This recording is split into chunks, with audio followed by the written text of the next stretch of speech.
What is up, Jabroni JJ back here from Pure Sports, talking about MLB.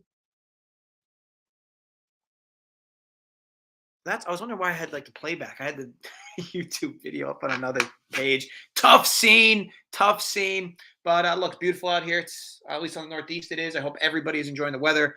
Obviously, nice little extended weekend as well. I'll run through the early slate for DFS. I'll give some betting. I guess perspective. There's only one game I actually like in the earlys that I bet.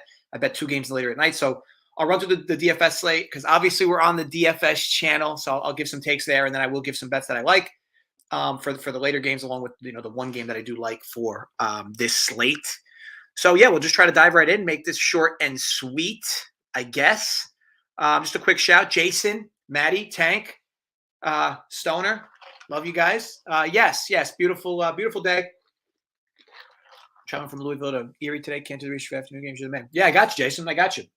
So I'll be able to talk through it for these earlies, and yeah, let's let's just get right to it. Why waste time? LOL.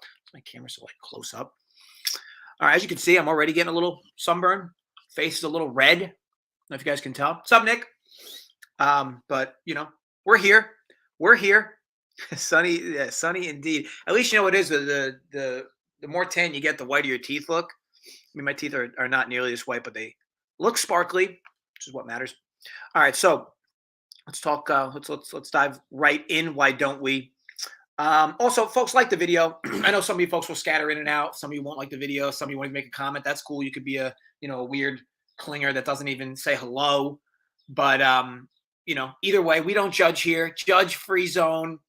And no, Joey doesn't pay me to wear this hat. This is actually my favorite hat. You know what it is? It looks just like old school, right? It just kind of looks like you got the straight edge tip, and then there's just a lower profile cap. I don't know, everybody's trying to be so fucking cool these days, wearing these big ass hats. And even the NFL, like you saw, was like enlarged hats, right?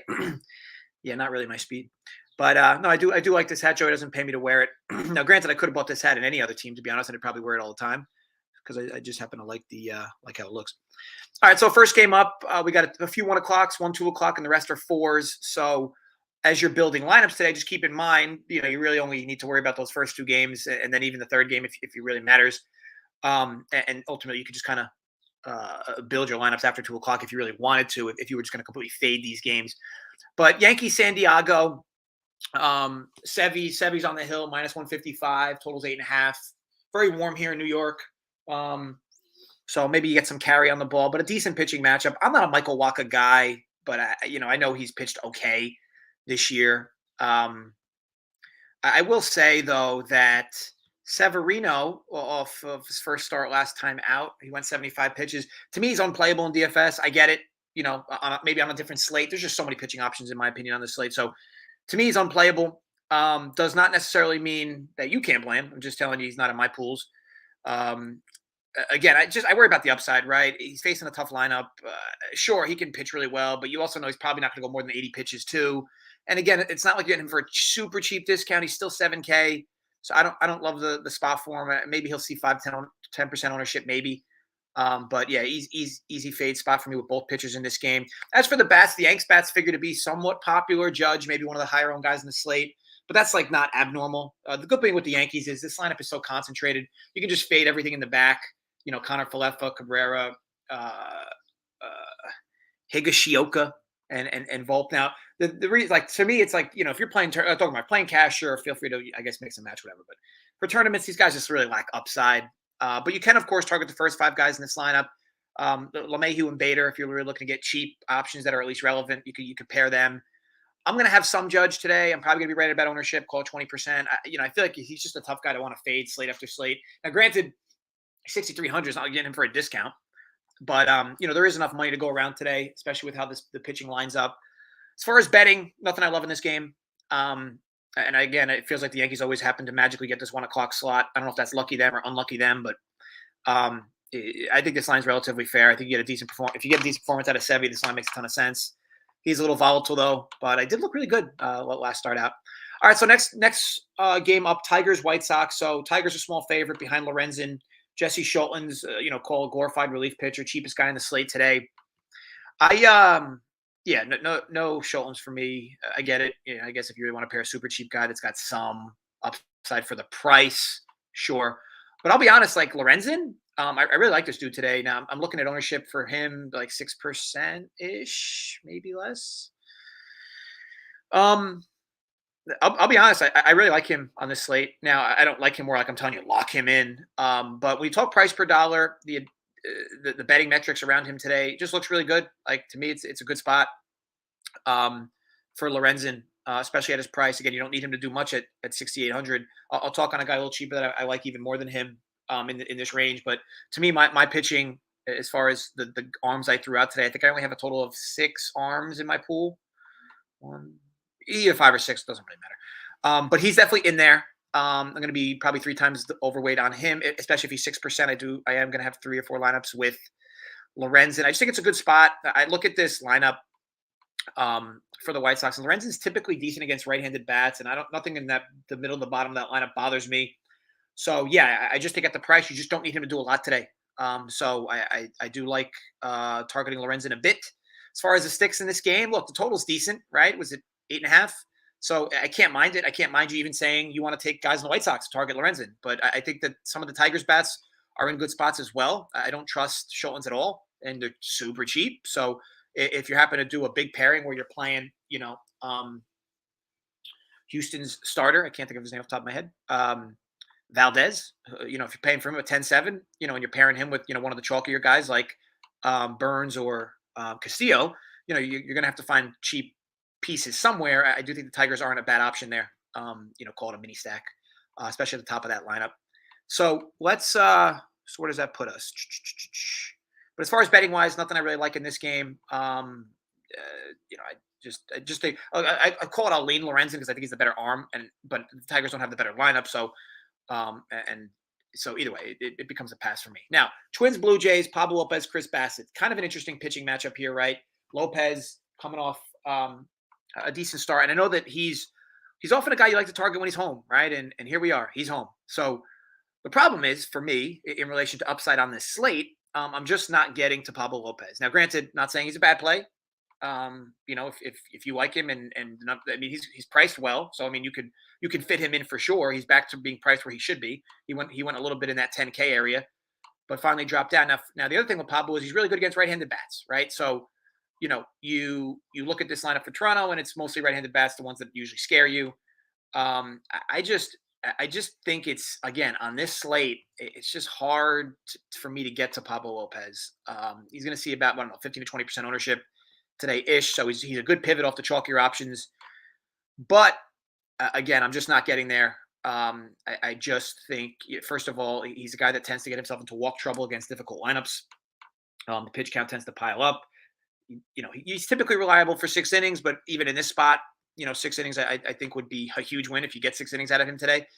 So yeah, ultimately pass for me on Lopez. And again, another game similar to the game we just mentioned, right? The Twins are a small favorite with the better arm, but they don't exactly have the lineup edge. So and I don't necessarily feel they have a bullpen edge either in this game. So I don't know. I don't love it. Call it a small lead on the Jays as far as betting wise. Did not bet this game though. And again, I will not have any Pablo Lopez today. I know he's going to see ownership, but he's a pass for me. Orioles Rangers is an interesting game, right? It's one of the higher totals on the slate. Kramer's been pitching well, but it's been a bit of smoke and mirrors. But look, he's cheap, right? So 6K. I'm not going to him myself, and I'm sure he's going to be low owned regardless. Looking at sub 5% ownership. I just like, why here? Like, why would you go Kramer here against a Texas lineup that's been exploding recently? So I'm not getting there myself. And then on the other end, Andrew Heaney. Look, Heaney brings strikeout upside, but man, good luck. Good luck, God bless, consistently targeting left-handed mids against this Orioles right-handed heavy lineup.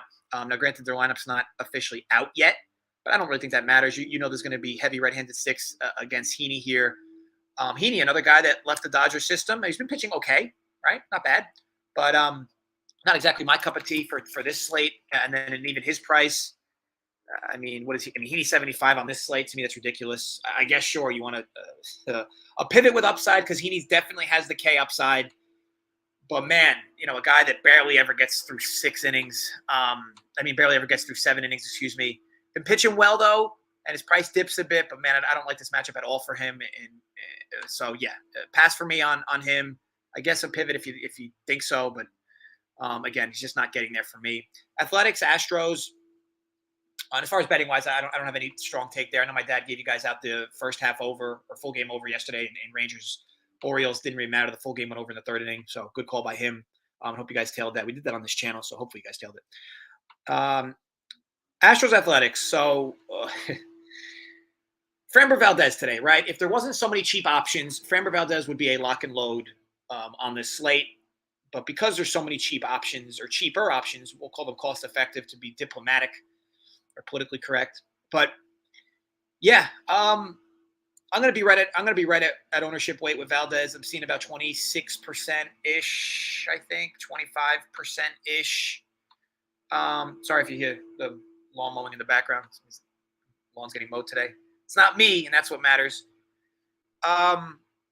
So as for Valdez, what are we seeing here? Yeah, it looks like anywhere between, call it 27 to 33% ish is where he figures to be. I'm going to be in that neighborhood.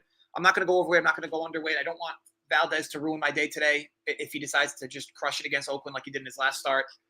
I know he went 40 burger in his last start, but keep in mind, Valdez, this is like peak price for him. And I'm only paying it to protect myself in case some of the chalker, cheaper options go to the wayside. I don't love this price for him, and I know that he's gotten there a few times at this price. And yeah, sure, you could argue, well, the matchup's really good, and it is. He just played Oakland. I don't love when pitchers play the same team back-to-back starts, especially when the said pitcher had an amazing start his last time out. I think Valdez is super safe. I think if you're in cash games today, I know we don't talk much about it, but if you're in 50-50s, head-to-heads, yeah, he's probably the safest option for you today in theory, but I'm just going to be at ownership weight with him. I could definitely see people completely fading him on this slate because of the true, if you think some of these other cheaper guys can get there with similar upside. And again, I'm not doing anything like if I'm playing Valdez, I'm not playing Houston bats, and where I'm not playing Valdez, I am sticking in some Houston bats. So give yourself some of that flexibility. This is a minus 350 favorite today, so at least leverage that to how you could. And as for you, Don, yeah, I mentioned in the show. I'm not sure what point you joined. Never bet MLB, here to cash it. Any side you like today a lot. Yeah, I'll get to it. I'll get to it for sure for you. So no worries about that. And so I'll be honest, Bassett's a pretty interesting call. Like obviously, if you like him, that makes you different. He's probably going to see 10 to 12% ownership ish. Bassett. I mean, even less, probably half. So yeah, I mean, you're talking an upside leverage play. Sure, can't mind Bassett. Just again, not playing him myself. And as for Valdez, again, safe option. Different slate. He's going to be 50% owned, but he won't be on this one. Again, I'm just not in love with. I'd honestly like him more if he got like shelled his last start against Oakland, or I'd like him more if he got had an average game against a different team other than Oakland. I hate when guys play back-to-back, same team back-to-back starts. So yeah, either way, I'm going to be at ownership with Valdez. As far as the betting line, minus 340. No, thank you. Want no piece of this game. Moving on to the next game. Brewers Giants. So dollar for dollar, and I know Luis Castillo's. Let me be more clear before I say this.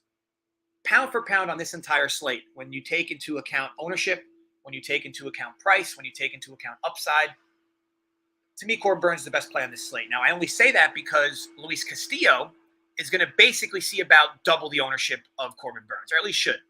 So, I mean, you're just looking at projections, right? So Corbin Burnes figures to be about 30%, Luis Castillo close to 50%. So obviously not as egregious as double, like I just said.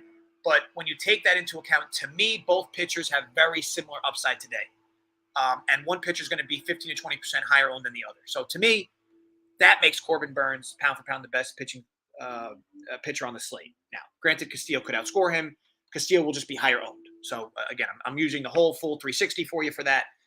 And the Brewers, I bet the Brewers today at minus 112 FanDuel. So yes, that's one of my best bets of the day. Corbin Burnes just hasn't looked himself, right? I think it's tough to kind of, slug this guy into lineups or into your DFS lineups game after game. I get it. But I will say this much. The advanced stuff does back him up in some respects. This is a good spot start for him. He's coming off a really bad start and coming off a paltry start at best before that. Typically, what do you get with Burnes, right? You get a guy that's going to get you through 6 innings. You get a guy that's going to get you at least 5 strikeouts. and you get a guy that's going to give up a lot more harder contact than he should. Again, though, to me, this is just a spot, right? I like this spot for him. He's home. He's facing a team that doesn't exactly scare you from the left side, where Burns has been sort of getting mauled. So, and then you got the good bullpen behind him. So, yeah, ultimately, I look at this game in a few different ways. I know people like Logan Webb and respect him. I'm not going to have any Logan Webb today. I just think I'm getting the better pitcher. I'm getting the better lineup, and I'm getting the better bullpen, all at home at -115. Again, if this was the first start of the year, the Brewers would be -140 here, maybe even -150 here. It just feels like Burns is, and again, this is what he was doing last year too, where it's like you'd watch him pitch and weird things tend to keep happening in his starts. But no, I'm going to back him here. The price is, to me, ridiculous at 8,300 for the spot start. And yeah, she's going to see ownership, but to me, he's the best play on the slate, pound for pound. So, like Milwaukee, bet Milwaukee, like Burns, overweight on Burns. So yeah, definitely a spot that I'm heavy on. He will have a little of an off game, 30 plus ace suck. Yeah, usually I agree with you. Like, it's just hard to fathom, right? Valdez getting shelled. That's why I say safest play on the slate for sure. But you are paying the top dollar for him. What game is going to be a high scoring game? So, well, I guess we'll get there, right? So, okay, next game up, Braves Phillies. It's an interesting one, right? Two big lineups, two above average arms. You know, I'm sure people respect Zach Wheeler more than Charlie Morton. I'm not going to have any Wheeler today. I will have some Morton. I will be overweight on Morton. I don't love the spot for Morton, but for me, it's a price thing, right? Like with Morton, you get high K upside, and Philly is no stranger to getting mowed down in the strikeout area. I also prefer to play Charlie Morton when he's home. He's typically a big home road splits guy. He's fucking lawn mowing. Can you guys tell me how loud you hear that in the background? Maybe I'll just shut my window. It's kind of obnoxious. If you don't hear it, it's fine, but I definitely hear it, and I'm feeling like you guys probably hear it. If you hear it, let me know. I'll just shut my window. So don't be shy. But in relation to Morton, definitely going to have some of him today. I like his peripherals. Again, he's a typical guy that could get lit up in a spot like this against live bats for Philly. But I do like the spot, and I do like the K upside, and I really love the price. So, all right, so I'll just leave it for now. Thanks, guys. So for me, as for bats in this game, I'm not going to have a lot of bats in this game. I will scatter some just to keep myself live. I'm not going to have much of Philly. If Philly owns Morton today, it is what it is. But on the Braves end, I will have certain spots where I have Braves sticks. It's not a spot I love. I get it. It's warm in Atlanta. These teams can pile on runs, but you do have two good arms. I respect Wheeler enough to not want to play the bats at heavy prices. And let's be honest, you have two above average arms here. Let's be average. You have two above average arms here, and you're not getting a discount on these bats, right? So, no, I'm not a fan of that. I'm not a fan of loading up on sticks in this game. Again, you can be contrarian because I do think you're not going to get crazy high ownership on the bats from this game. Again, I feel like you're getting two good arms. And you're not getting a discount for them, so a discount for the bats. So it makes it a pass for me. As for the game itself, I guess I lean more just because I like him in DFS and I like the spot for them. Maybe first five, but I do think the price is right for him at -130. Royals Nationals. Now this game will definitely see a lot of ownership in relation to this slate. You have cheap bats on both ends. You have a warm day in KC where the ball's likely to carry. You have two mid arms, but I will tell you this on the cheaper side of things. I know I said to you I like Lorenzen. I think Brady Singer's like the second or third best play on the slate at his price. The dude is 5,400. Okay, and yes, his ERA is crazy, but he has some strikeout upside, and typically against bad teams, he will typically get you through 5 to 6 innings. So I get it. He's a tough guy to stick in a lineup. But the dude is 5,400. Like, he's by far the cheapest price he's been all year, and he draws the Nationals. Again, these are the types of spots you have to look for to target guys like him. I'm not telling you to build your lineups around Brady Singer. I'm just telling you he's a good play today. He's way underpriced. Like, this dude, I mean, think about it. This dude has been priced as high this season, as high as almost 9K, 8,900. And you can argue he was overpriced then. But even if you said he was overpriced then, he wasn't, 4K overpriced, or 3K overpriced, or 3.5K overpriced. And now he's drawing the easiest lineup he's had. I mean, great, maybe say that the Tigers and maybe his recent start against the Tigers will push people away from him. But at 5,400, what does he need to get you? He needs to get you 15 points, right? I mean, if he gets you more, it's a cherry on top. But he's gotten you 15 or 14 or more in half his starts this year. And he also has a 22 burger. I mean, shit, he gets you a 22 bomb today. I mean, shit, you're flying high. His peripherals are good. His 3.5K props zoomed up to minus 170. He's projected to get through 6 innings. I get it. It's not going to be pretty, but he's a good play at 5,400. So, yeah, I'm going to be way overweight on Singer. Let me see what his ownership percentages are looking at today. Yeah, I mean, Brady Singer, 2%. I don't think he's going to be that low. But, yeah, I mean, I'm going to have 3 or 4 lineups with Brady Singer today because it lets you get in some big bats. And this is a slate where a lot of lineups are going to look the same. A lot of lineups going to have those 8 to 9K pitching, maybe with Valdez and cheap bats. You play a dude like Singer today, you could just load up bats, which makes you different. So, yes, on the cheaper end of things, Brady Singer's my favorite play on the slate. Lorenzen, a little slightly worse. And then getting up higher, we'll get to Castillo, of course, but Burns, pound for pound in that mid to top range is my favorite play on the slate in that regard.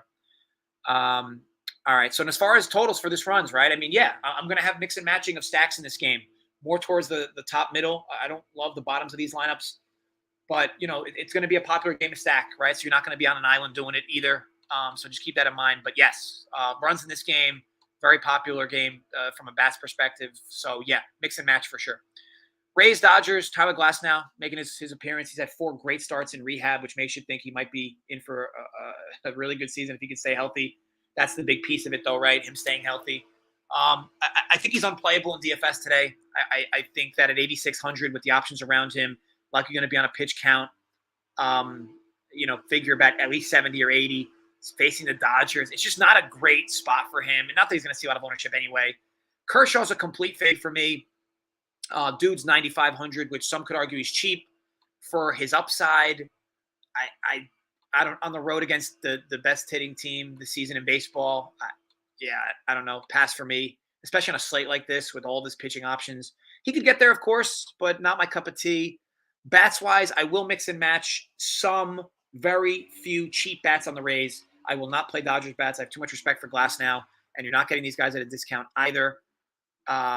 And that's important, right? Because sometimes when you get these, I mean, look at these. I mean, you're not getting nobody at a discount on the Dodgers. So yeah, easy pass for me on the Dodgers bat. They could get there, but man, if they got there, that would mean Glasnow or this bullpen got ripped apart, especially at these prices.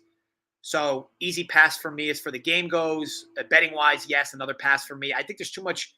I think you could argue for good value on Kershaw as a dog, but man, Glasnow is so good, and he's looked really good in his rehab starts. So. It does feel like a lot of respect for Tampa, though, which is why I said maybe some slight value on LA, but pass for me. Mariners, Pirates. So I mention this all the time, right? When do I like to play Luis Castillo? I loved him on the Reds. Obviously, I'm a bit of a closeted Mariners fan. I love him here in Seattle. I like playing him at home. I hate the fact that he's going to be 50% owned today. I will be at the field with him. It's a great spot for him, right? We talk all the time on good chalk, bad chalk. Man, how is this bad chalk today? So, yeah, I'm not going to go overweight on Castillo because then my day's decided by him, but I'm going to be at the field for sure. I told you where I took some stands on pitching. This is not a stand I'm taking. I'm definitely just going to be at the field with him. I know he's coming off a big start against Oakland. Maybe gets hit up a bit today, but man, at 9,200, he just doesn't have to do a whole lot for you. So yeah. Definitely a great play today. I could see people locking him in if you want. It's not going to be me, though.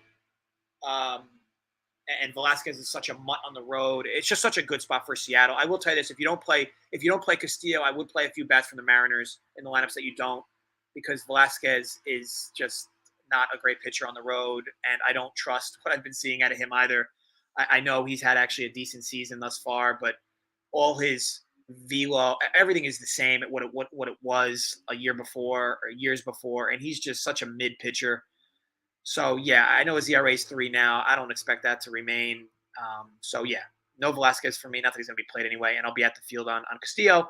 And I'll have no Pittsburgh bats today. And I will play some Seattle bats in lineups that I don't have Castillo.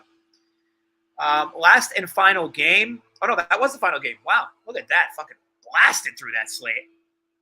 Things you love to see. All right, so I will give you 2 more games that I bet, and then we will get the hell out of here. I'll let you guys finalize your lineups. I got every game, right? Tampa, Philly, Atlanta. I didn't miss any games, right? Yeah, I got them all. Texas ball. Yeah, I got them all. All right. 2 other games that I bet today. So I bet on my recent favorite team, St. Louis Cardinals. Jack Flaherty, -104 FanDuel. I know the Cardinals got a little beat up yesterday. Doesn't matter to me. Cleveland went through their whole pen yesterday, or a decent amount of their pen. I know Bieber pitched pretty well. I think he went 7 innings, actually, but Cleveland did use their 2 best pen arms to close that out. And as for the Cardinals, this team hasn't lost back-to-back games in like 3 weeks. This team's coming around, and I like backing them against with Flaherty here. To me, better pitcher, better lineup. The bullpen edge goes to the Guardians for sure, but again, they used some big arms yesterday. So yeah, for me, I love the spot. I think the Cardinals should be a bigger road favorite here. I mean, obviously they're a small road dog, but I think they should be -125 here behind Flaherty. I know Flaherty's been hit and miss. I'm not a fan of BB at all.